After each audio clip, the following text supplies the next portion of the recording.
निवडणुकीच्या तोंडावरती तुम्हाला सांगितलं होतं शेतकऱ्यांना कर्जमाफी करू म्हणून सांगितलं होतं ना. काल अजित पवार बोललेत 30 तारखेच्या आत पैसे भरून टाका, कर्जमाफी वगैरे काही होणार नाही. म्हणजे निवडणुकीच्या तोंडावरती तुम्ही वाटेल त्या गोष्टी बोलणार आणि निवडणूक संपल्यानंतर लोकांनी भाबडेपणाने मतदान केल्यानंतर तुम्ही आता ऐन मोक्यावरती बोलणार की पैसे भरून टाका म्हणून. अरे वा.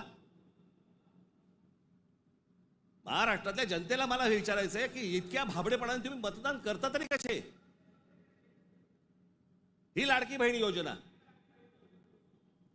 या लाडक्या बहीण योजनेची आता काहीतरी 2100 कोटी काहीतरी करणार म्हणे. 2100 कोटी केलं तर साधारणपणे वर्षाला महाराष्ट्र सरकारवरती 63,000 कोटीचं कर्ज होईल.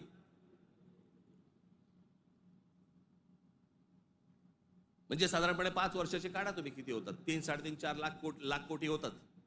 हे फक्त वाटण्यात. ते वाटू शकत नाहीत, सरकारकडे पैसे नाहीत. ही योजना बंद होणार. अहो कर्ज काढून दिवाळी साजरी करायला सांगितले कोणी. जे मूळ प्रश्न आहे, जे रोजगाराचे प्रश्न आहेत, माझ्या महाराष्ट्रामधल्या माझ्या मराठी मुला मुलींना नोकऱ्यांचे प्रश्न आहेत, ते सोडवा. आस्थापना येत आहेत आणि तुम्ही बाहेरच्या लोकांना भरताय कंत्राटी कामगार म्हणून.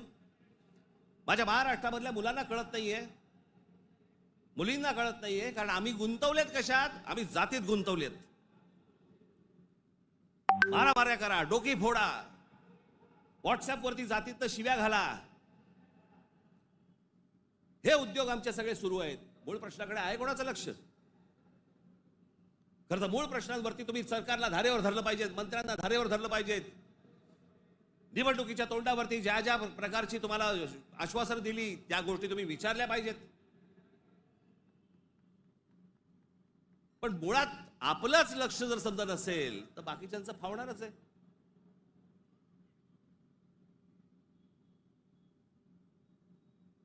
तुम्ही सगळे या जातीपातीचे सगळे भेद गाडून तुम्ही एक मराठी म्हणून